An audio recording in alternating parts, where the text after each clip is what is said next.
The Big 12 Football Spring Power Rankings edition on the Big 12 Experience, part of the Sports Gambling Podcast Network, is brought to you by Underdog Fantasy. Play their fantasy pick-up for a chance to win 100 times at NBA, MLB, MMA, NHL, golf, and more. Sign up today using that promo code TCESGPN to get a 100 deposit match today.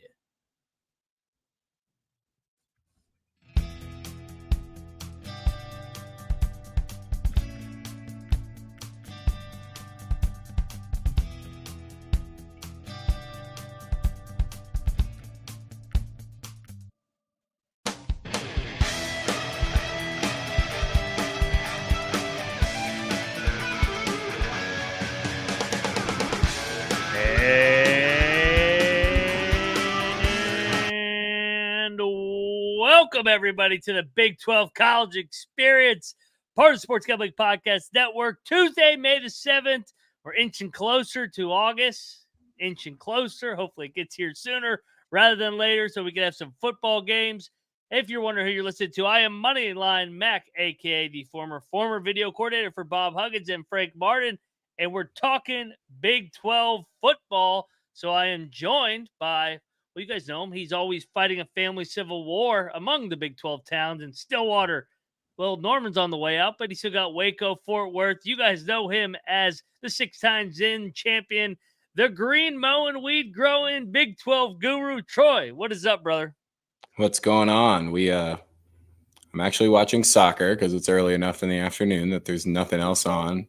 Yep. Don't really give a shit about listening to Stephen A. try to rant about, anything. But we got a beer. We're getting ready to go downtown to the Nats game, watch the Beltway series against the Orioles. But, man, it is already getting close, isn't it? You start thinking about we're only a month into the baseball season, and it's like, all right, well, football better get here fucking quick. I love baseball, but Jesus Christ. Speed it up, yeah, dude, please.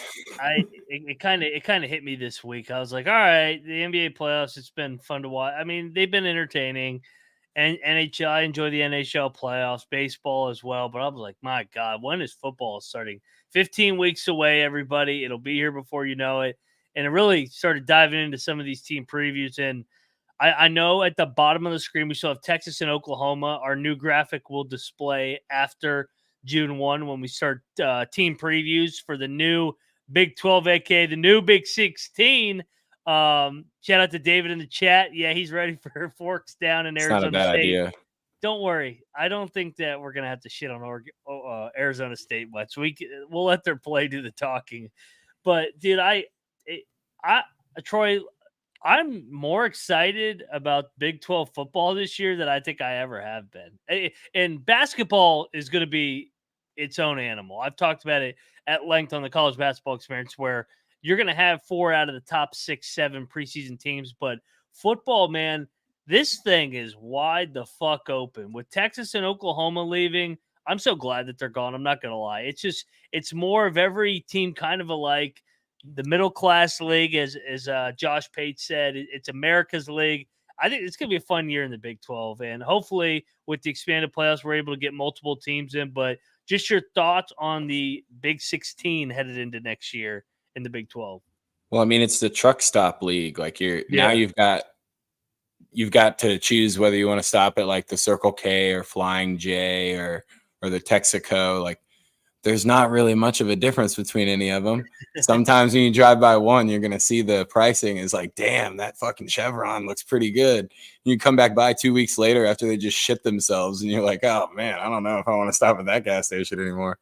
It really is. I mean, it's probably going to be a rock fight. We were talking about it before the show.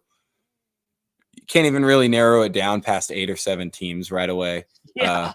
Which is going to be cool at least. I mean, thank God for the auto bid, but man, they're going to beat each other up, I think.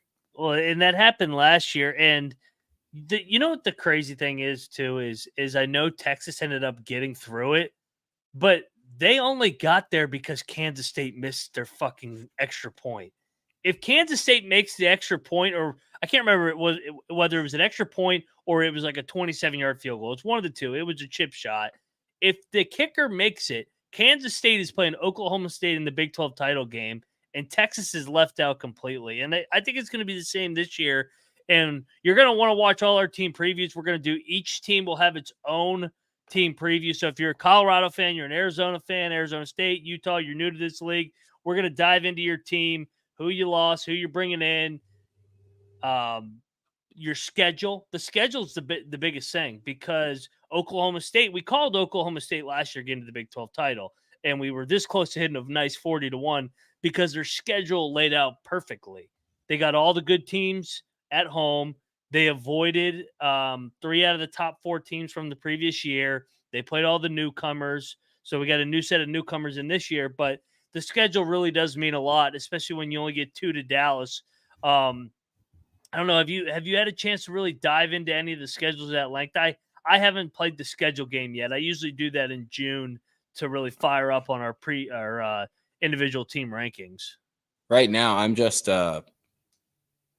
kind of waiting for the whole transfer portal to settle. I mean, I know that it's closed currently, and you're kind of going through and watching some guys' highlights from different teams that maybe you didn't pay attention to, or it's a name that's big enough that you're like, whoa, that's a pretty big addition for them. But, we're still going to have people move. We're still going to have stupid injuries in spring practice or guys that we think that are coming back that, they're walking around with a T-shirt and shorts on the sidelines during spring practice. Like, are they really that close to coming back? Or I don't know. It's not really all set in stone. And just like we were talking about earlier, the trying to pick the exact good teams now that you're going to want to play at home is going to be a little rough. Like, you might get a team on the road that 3 weeks into the league schedule, you're like, God damn it. Why is that our last road game?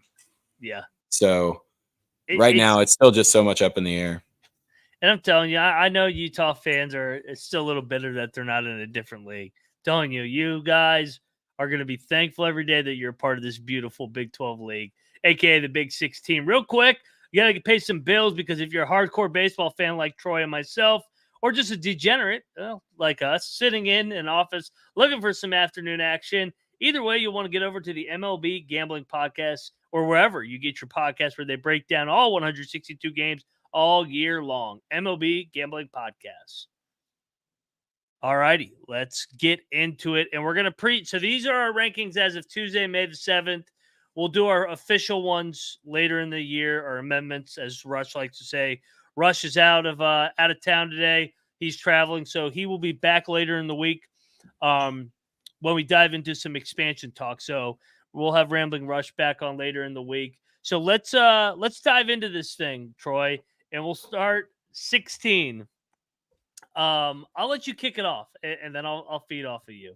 So for me, 16 was a team that before the transfer portal, I would have had them a little bit higher just because of their QB. But losing Jalen Rashada, I'm sticking the upside down fork. We're starting off talking shit right away. Upside down fork can replace the horns. We can get that upside down.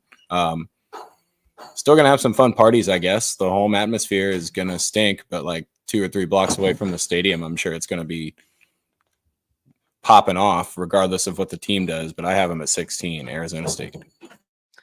Going with the Sun Devils, aka the newcomer. For my number 16, I'm going to go with the Houston Cougars. Year 1 of the Willie Fritz era, comes over from Tulane, did a great job there. I think it's going to take time to get things going. Dana did not leave that job in the best circumstances. They had to turn over this roster, and kind of looking at what he did at Tulane in year number 1. He took over kind of a shitty situation. It took a couple years. I think he will be ultimately the right guy there, but I think it does take him a year there at Houston to get things going. I got the Houston Cougars as my last place team as of today in the Big 12. All right, where are we going for number 15, Troy? That's where I have Houston, and the reason why I have them above Arizona State is I kind of think Willie Fritz is going to fit the mold for the first year of kind of chaos. That's not a horrible coach to have, to just throw him into the fire. Kind of have to deal with a lot of moving parts in places like Tulane and whatnot.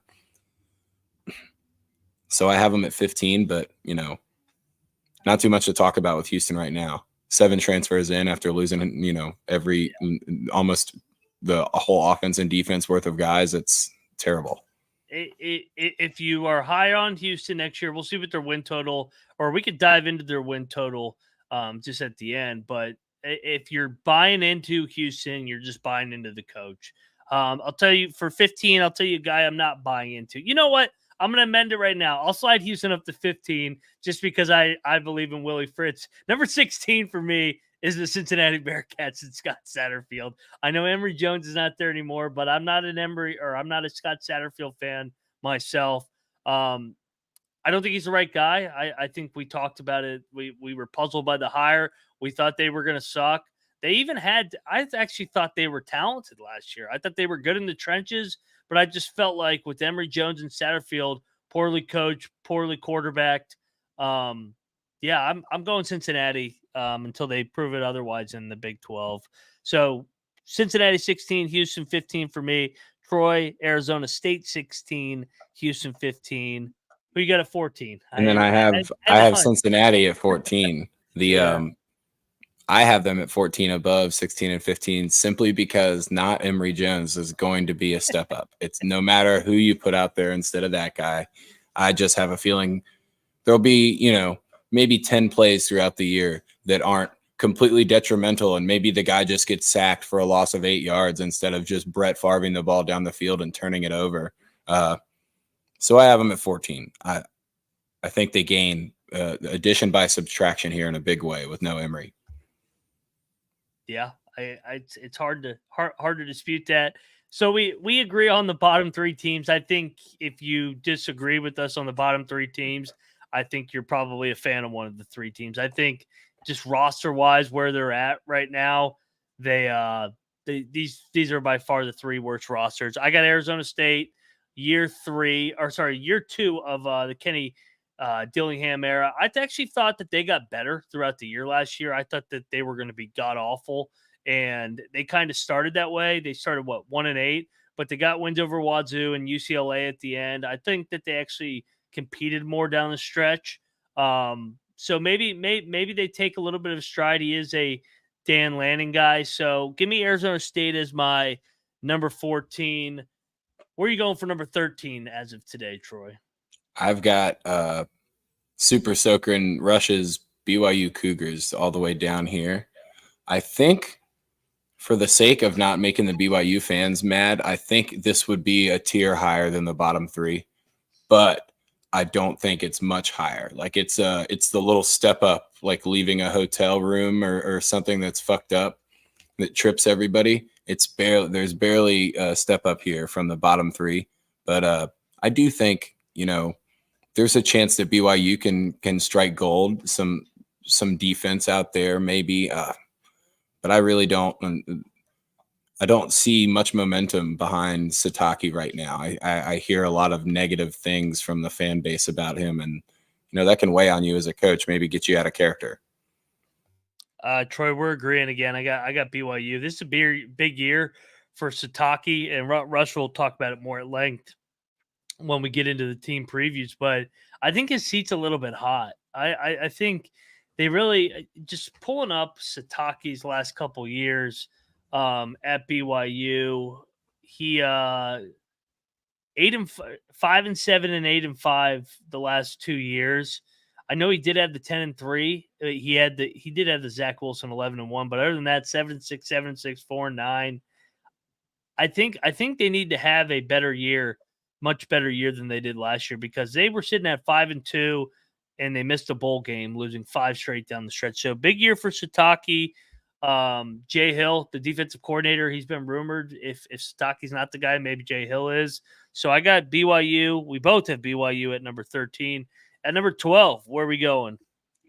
This is where I got to put Baylor. Depending on a transfer quarterback that you haven't really seen a bunch from, they've got a whole nother. Grimes left and stayed within the league, but they've got a new guy trying to run something completely new. Don't see a lot of holdover in their roster. That's things that you want to depend on. And again, that's another guy that's probably on the hot seat here. If he's not on the hot seat, it could get pretty hot pretty quick. But Aranda doesn't really seem to have too much momentum behind the program right now either. And that kind of shows with me having them at 12. No, they have no momentum. And we should note that Jerry Bohannon is the quarterback now at BYU from Baylor. So I do agree with you. I'm going to take Baylor here.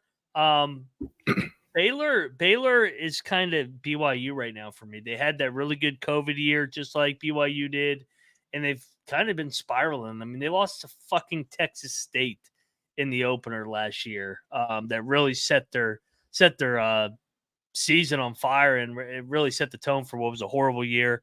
Big year for Aranda. They got to win. I'm hopeful that maybe he can turn it around, but I don't really like the roster as of right now as much as I think he needs it to be. So I got Baylor at number 12 as well. So we see eye to eye on that one. This is where it gets good. Who you got at number 11? This is where I have Colorado right now. I know the turnover of the roster does include, 4-star guys coming in and transfers and whatnot. They're still going to have talent there. They still have Shedeur, but it's just too much ifs right now. This might be the team that has, the biggest amendment, and it could be in either direction too. So this one, again, I'm putting them at 11 basically because I think that their roster has more talent than all the teams that we've listed below them, and probably more talent than a few that I'm going to list above them. So there's a chance they move up, like I said, but just so many question marks right now. And you got Dion and Shedeur more worried about tweets than they are just fucking playing football. So facts. Not my favorite thing when you've got a team that's supposed to play football worried about anything else other than playing fucking football. We agree again. I got Colorado at 11 just because I don't know where the hell to slot them. I thought about slotting them at 16. I don't think they're going to be 16, obviously, but it wouldn't shock me if they finished 16. It wouldn't shock me if they finish 5th somehow. If for some reason they are able to block and keep Sanders upright, he's talented. They have talent, but I don't think that they're good enough in the trenches still. I know Travis Hunter and Shedeur Sanders are super talents, but you got to have more than 2 guys on the perimeter in basketball terms at the football level. You got to be able to win in the trenches, and I just don't. There's too much noise for a team that, in my opinion, isn't that good. So I got Colorado at 11. One thing I will guarantee, and I know you will test it, they are going to be the most entertaining team on a week-to-week basis. And we're going to tune in to watch them all the time. Yeah, and root against them all the time. But we are happy to have Colorado. But Dion is an easy guy to root against. It doesn't mean we hate Dion, but he makes it easy to root against him. I get a kick out of everybody's like, why is everybody targeting Dion? Dion brings it upon himself. Like, come on, walks around with a target on him. Yes, people are ridiculous. But Colorado, probably the biggest variance, highest ceiling, and lowest floor by far. So I don't think they have the depth. If they have a couple injuries, that thing could really get on fire. And you know one thing too, they're going to point fingers at one another if it doesn't go roses and peaches from day number 1. So yeah, you got to worry about any little bump with that team. That's the biggest issue is, if they don't get off to a hot start, it could be rough right away.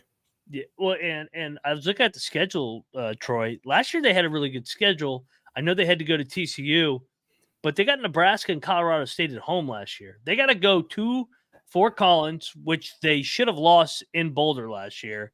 And Nebraska is going to be ready for the rematch in Lincoln, the way that Colorado kind of ran it up and celebrated and stormed the field. And Nebraska got way better after that game. So Matt Rule in year number 2. Real quick, Underdog Fantasy NBA playoffs are here, and our proud sponsor Underdog wants to make things more interesting. So pull up the UnderdogFantasy.com app and get over there. New customers can play Pick'em. Underdog's available in 30 states, including Cali, Texas, and Canada. They also just launched Champions, their player versus player format in Florida. Make sure you do so with the sign-up code TCESGPN. Troy, you got anything hooked up on the hockey front in regards to Underdog? Yeah, I saw these two, and I was thinking about running it on a normal book, but I saw they were both spices on Underdog, so I just took it over there. Higher than half a goal for Vincent Trocheck and higher than half a goal for Sebastian Aho. just the two normal guys that have really put themselves, in good scoring positions by the net and scoring playoff style goals. It's kind of easy. You see the guys that score in series, they do it either in bunches or they're pretty much left off the score sheet. So Trocheck's been important for them. They've been letting them stand wide open on the backside of the net because they don't have enough speed for Panarin. And Aho just always finds a way to score. So let's go. Get on over there. Promo code TCESGPN, and Underdog will double your first deposit up to $100. Underdog Fantasy promo code TCESGPN. All righty, we are back, and David makes a great point. They got to play the Bison. That they're going to be better coach in Colorado. From an X's and O's standpoint, they're going to have 6 months to prepare for Colorado. That is a scary-ass Thursday night game to start the season for Colorado. I will take the points. I'm already going to go ahead and say, give me the Bison and the points on that first Thursday opener. Are we sure Colorado's going to be favored? Yeah, it's in Boulder. And I will say, if it does get down to like 1 or 2 points or like a field goal, then maybe I think about taking Colorado just because maybe there is so much negative publicity. But if it's like 9 or 10 points, oh yeah, I think you got to take the points. I feel like Colorado's going to get out of there with the 1 possession win. So, got to look if anybody sees a line out there. I would set it personally at Colorado laying 6.5. That would be my line for the game. What would you say to that? I think a touchdown sounds about right. Maybe 7.5. Maybe that extra point, just because. I mean, I have a feeling you're probably closer to what the book's going to want at 9.5 for action purposes. Yep. But I think if I was, setting a hard number for myself, anything that was above that 7 number, I would stay away from. Oh yeah. Yeah, no, it's not. Betting on Colorado, yeah. All right, man. Let's get back into the preseason rating. That's enough Colorado. Our season preview will be very entertaining and lengthy. Number 10, where are you going, brother? See, I'm going to go ahead and already benedict my own list here, but I'm going to put TCU at 10.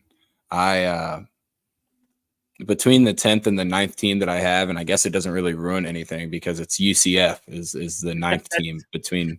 I have a 10 between those two, but I think I'm gonna side with KJ Jefferson down there with the shiny Knights a little bit more than what is it? Hoover is probably the predicted starter for TCU. Yeah, Hoover. So I think I like KJ Jefferson just because even in the games where he can't throw the ball that accurately, you can still just run QB power like he's Cam Newton, and don't think UCF is going to be afraid of that. Yeah, I went UCF 10. Maybe it's just the black jerseys and gold helmets where Colorado and UCF, the ceiling could be high, the floor could be very low. It's Gus Malzahn. He's an entertaining coach. So I got them sitting at number 10. Just based off of the unknown. I felt like they were better than their record last year, but I didn't like their discipline as well.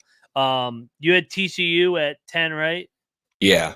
And then you had UCF at 9. So we're flipped again. I had TCU at 9.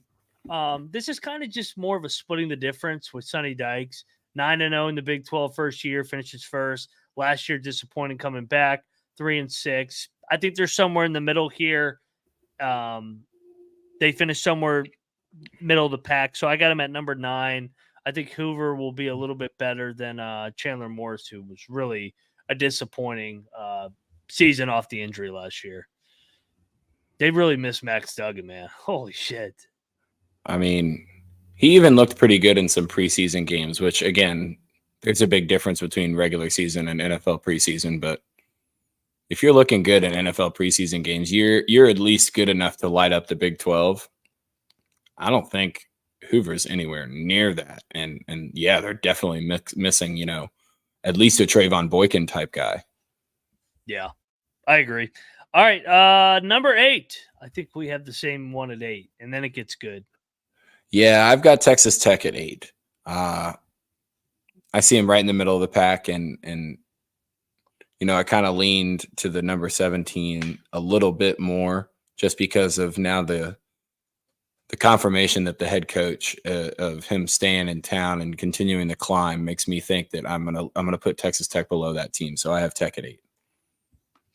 Yeah. Yeah, I like Tech. I think Tech, they were snake bit last year with the injuries. Them and TCU were both snake bit a little bit. So I like Texas Tech here, middle of the pack at number 8. This is a big year for McGuire. Year number 1 was really they really overachieved. Then last year everybody lost their fucking mind on them. I mean, you had ESPN analysts putting them in their college football playoff, and then they went and lost to fucking Wyoming and Laramie. The glue factory. That shit was so easy to predict that Wyoming was going to get them after everybody was blowing Texas Tech all offseason. I love such a great bet too. Oh, my easiest money line plus 450 of the year. It was ridiculous. Like, I mean, they wrote an article, is Texas Tech the new Alabama? I was like, slow down. I remember you mentioning that. Yeah, like time out. What the? I remember seeing them only plus 7.5 against Oregon after losing to Wyoming, and me being like, "Yeah, are we crazy? Is this nuts? They're gonna lose by 1 million. What the fuck is going on?" They should have won that game. They should have won the game. They blew it. So yeah, I got Texas Tech at 8, and then this is where we get good, man. Number 7, where are you going?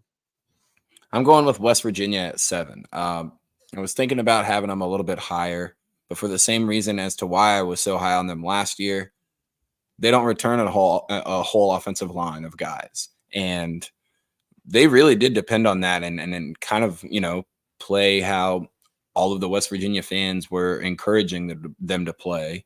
I do like getting Green back, and he did show, a lot of spark there in that bowl game. But I have them behind a team that just slightly leaning towards their coach a little bit more. But it is nice to see Neil Brown get his extension, just like we first reported, a year before there was even rumors of an extension. So way to go, Neil. Hey, I get the Mountaineers higher than that. Shockingly. At number 7, I know this is going to be the sexy pick. They're a newcomer.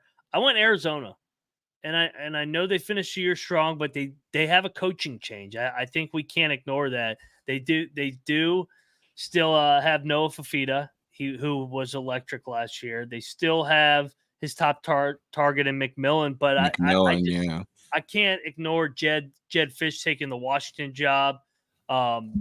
I think that's a huge loss. I'm not saying that they're going to miss that big a beat, but I can't put them into the top 4 or 5 with the first year head coach coming over from San Jose State, Brennan. So I got them at number 7. The top 7 are really good. It's what we talked about. I think you can make the case that all of them could win. You can make the argument that Arizona is the best quarterback and wide receiver in the league, even over Colorado. So give me Arizona at number 7. I know David does not like that. At number 6, where are you going? Number 6 for me is Iowa State. And the only reason why I don't have W here is just because we've seen Iowa State polish a turd and compete for a fucking league championship. And it is nuts. It just continues to happen. Can't doubt Campbell. No matter how big his fucking underbite is, that dude knows how to coach football. And, they're one of those teams that is not really dictated by the transfer portal. So I don't have a problem putting them, at least here towards the bottom of an upper tier of teams in this league. Yeah, I love Iowa State. I think that they could be really. They had the most starters coming back from last year, and they overachieved and won 8 games last year. At number 6 for me, oh man, I went Kansas. But I like Kansas. I think Kansas, Jalen Daniels, he's back. If he's healthy, of course, they're good. They're just as good as anybody. Lance Leipold can coach his ass off. Maybe a little bit of less expectations coming into this year, coming off last year where expectations were as high as ever in Lawrence. So give me Kansas at number 6. And like I said, doesn't mean I don't dislike Kansas. There's just a lot of really good teams up top this year. So number 5. Number 5. I have Kansas State here in this spot. I might be considered kind of low, But, I see them, they get Edwards from Colorado in the transfer portal that should really help shore up their backfield. I just was expecting them to be a significantly better team and have, a program culture for, we're coming out here to win 10 or 11 games last year, and kind of ate it, I guess. They had a chance there near the end, but they had set themselves up too far behind. And I'm not sure. I think some of these other schools that are, I've got Arizona much higher than you had them, but we're talking about quarterbacks coming back that know how to play the college game on 3 of these schools. I think that really hurts Kansas State's play style of trying to muck it up, because I don't know if they're going to have too much success doing that in the event that these teams all have those QBs healthy. So I'm a little worried about the play style as you get rid of Texas and Oklahoma, but you still gain Utah and Arizona and 2 really good quarterbacks that can run offense super well. So a little scary for me. There you go. It's a theme, man. These teams at the top are all good. Number 5 for me, I think I'm gonna go Iowa State here. I think I'm gonna go Matt Campbell. Know what I'm getting. 20 starters back, 85% of your production. They're just gonna be solid. They're gonna be 8-4, 9-3, knocking on the door. I just have a feeling who you have at number 1. No, I don't. Oh, for real? You didn't go all the way? No. Oh. The client. No. I want expectations low. They're about to be up. So at number 5, I got the Iowa State Cyclones. Who you got at number 4? 4 for me is Oklahoma State. You get Alan Bowman back for year 35. Again, this is not one of the guys that I would really put in that top tier of the best quarterbacks in the league, but he's going to play and perform like one because he knows way too much about the college game and can basically fake it till you make it. And again, this is another guy that we've seen basically polish a turd and compete for league titles. You get Ollie back. Oklahoma State could be dangerous. This could be one that's got a higher ceiling than floor, but you always expect them to at least lay 1 or 2 clunkers and really fuck with your 40-1 chance at winning a bunch of money. Yes. Speaking of fucking with your money, this is where I got my Mountaineers. I got them at 4. I can make the argument Garrett Green's the best quarterback in the league from a production standpoint. That dude's a badass. So, and they got Jaheim White, CJ Donaldson. They got 3 out of the 5 offensive linemen. They found their identity. They're going to run the ball. I think they're going to be improved defensively. They're going to be no homer pick here. They're going to be good. I think they're going to probably be 8-4 again. So I know the win total set at 6.5, but they're right in the thick of things. If they get the bounces to go their way, they could get to Dallas. If not, maybe they go 7-5, 6-6, and Neil's back on the hot seat. But on paper, they look good. They look the part because of their offensive line and experience at the quarterback position. And Neil's got a little bit of a chip on his shoulder still, baby. So Neil Brown, baby, number 4 for me. Top 3, Troy. Who you leading it off with? Number 3. Number 3 for me is Kansas. I've got Jalen Daniels kind of returning to the game, and we were talking about this before the show. If a couple of these dudes like Cam Rising that missed an entire year of playing, if they can come back at around 80 or 85% of what they were before, they're still going to be good enough to torch some of these teams in this league. It does worry me a little bit, Kansas getting Grimes and having to learn a new offensive play style. He loves running the fucking jet sweep like 35 times a game. Everything is kind of based on that. But when I think about having Jalen Daniels at QB, that might be something that actually plays really well for him. So I'm kind of, I was high on him last year. Didn't play played, 3 quarters or 4 quarters. Still pretty high on him this year. I think he gets back out there on the field and performs pretty well. I hope so. I really do. I love Jalen Daniels and then Devin Neal as well. Kansas, they're going to be good. I mean, I talked about him. I had him at number 6. You got him at number 3. At number 3, that's where I got the Cowboys. I got Mike Gundy. They bring back what? How many stars? 16, 17 starters? I think it was 16. Yeah, and they got Alan Bowman back for year number 69 in Stillwater in college football. Ollie Gordon's back. I mean, Ollie Gordon's still running from last year. The only thing that makes me a little worried is that Gundy's got a little bit of expectations that sometimes it's the year that he takes a little bit of a step back. But I think they're good enough to still stay in that top 3 to 4. And Gundy, as good as it gets. And hopefully he doesn't treat his preseason in the non-con again. Yeah, he should probably try to play some of those games like a real football game. Well, especially because if you lose 2 games overall, you're probably going to the playoffs. So, all right, top 2. Who you got at number 2, Troy? Number 2 for me is where Arizona's at. I do, it scares me a little bit with Jerry Kill rolling out of there. Such a good coach, but when you've got, Noah Fifita that's a complete game breaker every time the ball's in his hands, and he gets the ball in his hands 90 times a game, it's hard to just at least, put them down at 7 is fucking insane. You're crazy. Even at like 5 or 4, I would have been like, okay, new league, maybe learn a couple of things, new coach, but all the way down there is nuts. I think they can win the league. I think Arizona fits the Big 12, the old school Big 12 mold of we're just going to bum rush points on you and see if you can keep up. I think he's been hitting it and quitting it too hard in the offseason after all that fame. Exactly.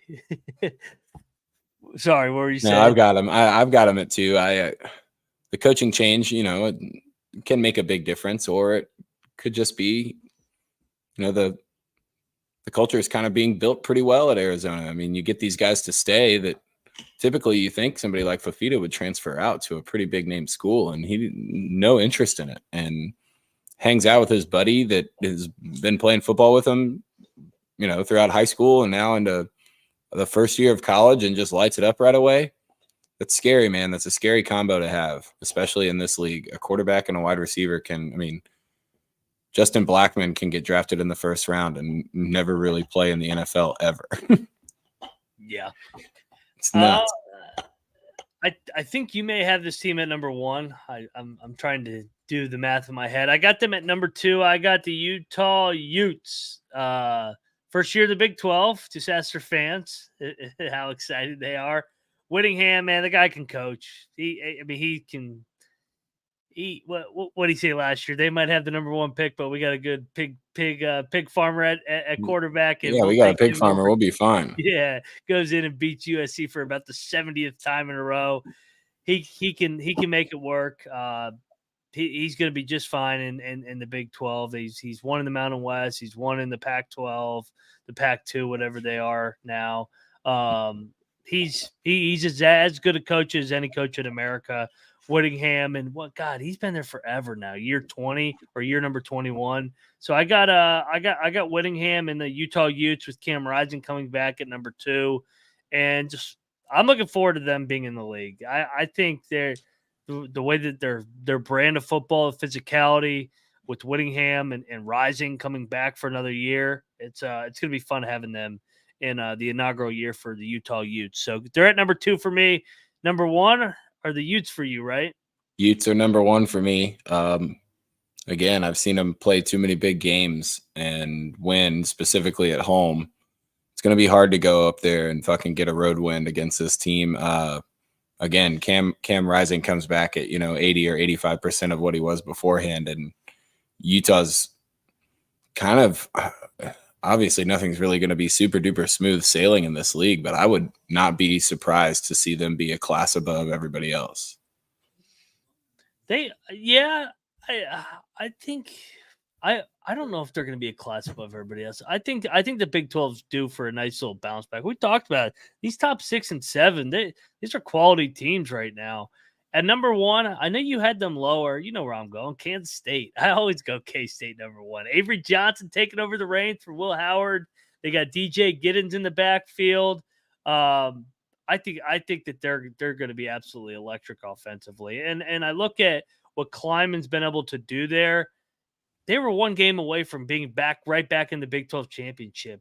The last couple of years, they finished first, and then they were a missed extra point away from being right back in the Big 12 title game. They won it 2 years ago. I think they're going to be back in Dallas this year with the new toy at quarterback, the multi-dimensional Avery Johnson.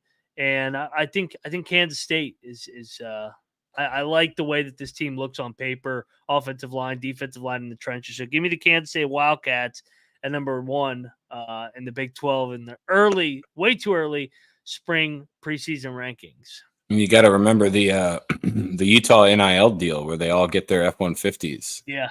So like as soon as they start sucking, those F-150s are about to disappear, man. You drive a Miata.